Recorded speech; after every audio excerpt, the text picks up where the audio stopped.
what we did last year. And I think that we're all excited, and we're all here. We all want to get better.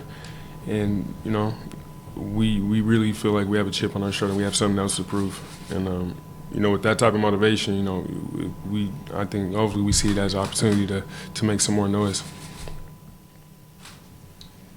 Jeff, Aaron Goldstone, SB Nation, Orlando Pinstripe Post. Vuce and Terrence, you said from the beginning of this process we're a priority to bring back, and then you also had the mid-level exception with a lot of free agents out there. What is it about Mr. Aminu to your left as a person, as a basketball player that you liked and made you target Farouq, and how do you think he's going to help your basketball team moving forward?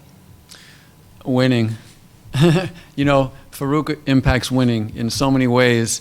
And, I know we've always been huge fans from afar. Man, if we can get a guy like that and a person like that, who's kind of, legendary around the league for being just a great teammate, great person, puts winning above all else and has so many different ways to impact winning, So for us, when that became, when we discovered that could be a realistic conversation, we pursued it aggressively. Adam Shadow, Fox 35. Hey, Vuce, this question is for you. In the 3, 4, 5 month stretch, you made the playoffs for the first time in 7 years, had your first child, and signed the biggest contract in your career. What has this period been like for you? Great. Best. No, it's really been. There are softballs, and then there are softballs.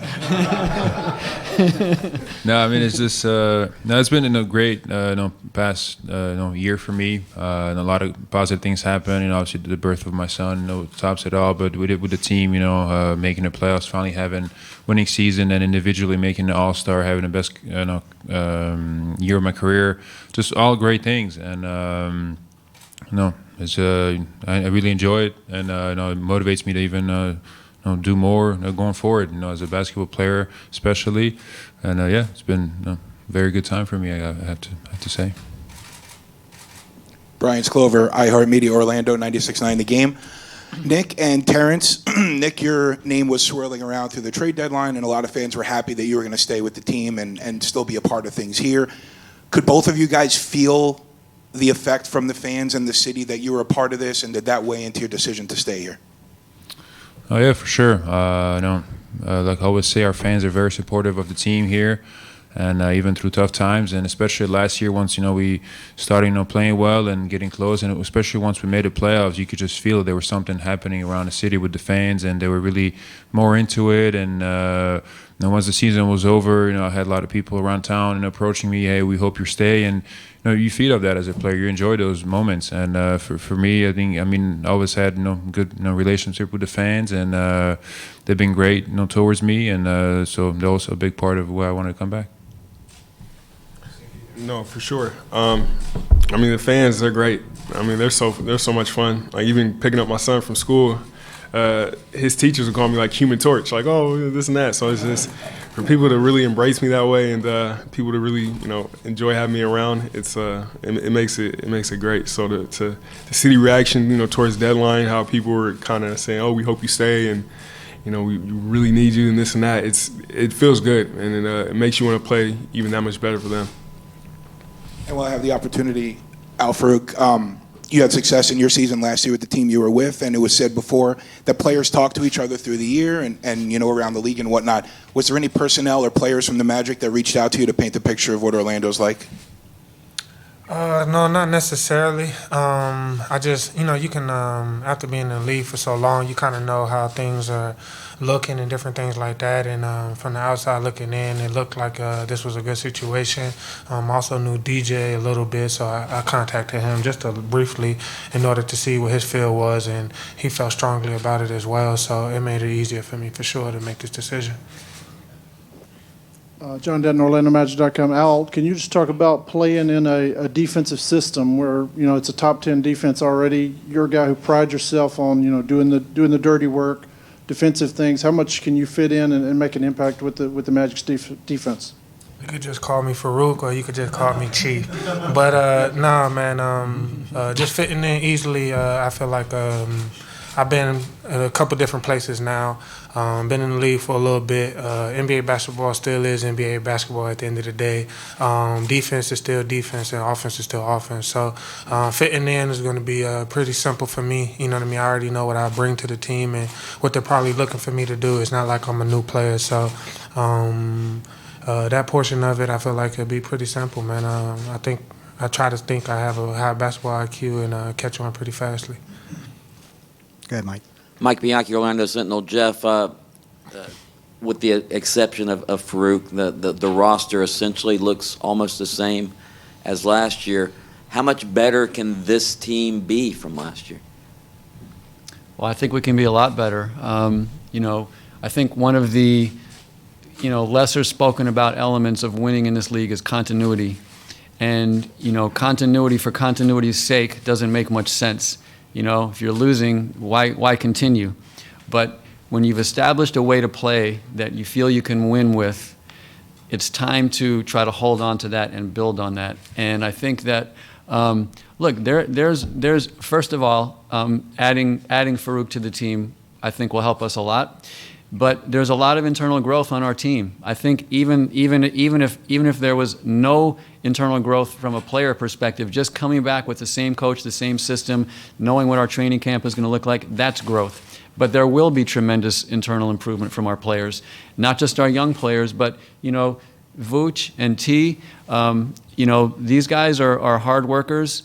They understand that they need to get better for all of us to get better.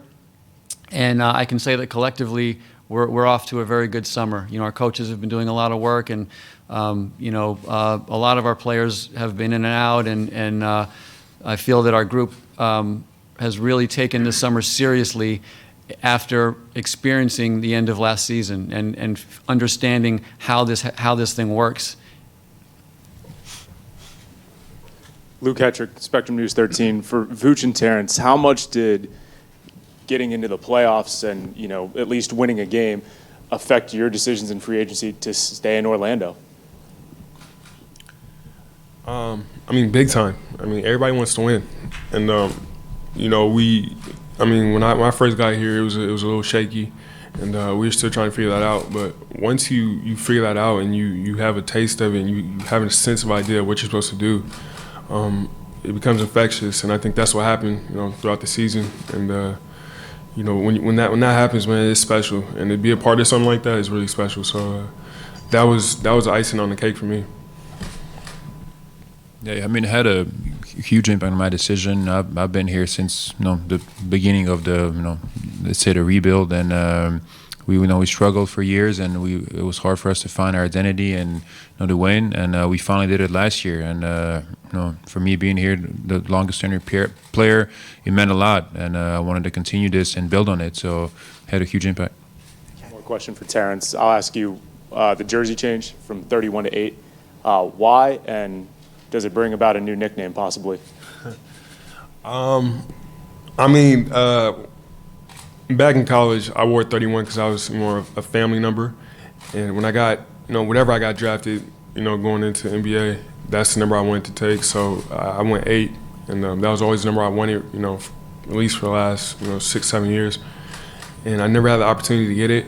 Somebody's always had it. And I think this past month, my son started a new basketball team, and the jersey he got was number 8. So I was like, that's the sign for me to go ahead and try to switch it one last time. So this time I finally got it. Right. Vuce and Terrence, you guys played virtually injury-free last year, and you've seen what the medical staff has done with J.I. and Mo. How important has their role been for just keeping you guys on the floor? Obviously there's bumps and bruises along the way, but you guys, you played almost every game last year. Oh, big time. They took care of us. They took care of everybody. And even when we were hurt, they found a way to, kind of get us back on our feet. And they always made sure that we're on top of us, or, staying healthy and stretching and making sure that we did what we needed to do to stay healthy. And that was a really big factor in the way the season went for us. It's very important. The medical staff is a huge part of can be a huge part of a team's success. obviously it's not always talked about a lot, but it's very important that you have a good staff that takes care of guys. When it comes to recovery, whatever needs to be done, strength and conditioning, treatments, anything. And there's always little bumps and bruises, but if you're able to take care of them early and you have a good staff that can catch on it early and take care of it because it becomes more serious before it becomes serious, it's very important. I think we have a good staff here. We have a lot of people that work with us, and we have everything we need to make sure we stay healthy. Obviously, you need luck as well, which we had for the most part last season. Is everybody all set? Okay, I'm going to bring Farouq, Nick, and Terrence out into the hallway here for very quick one-on-ones, and thank you guys for coming. Appreciate it.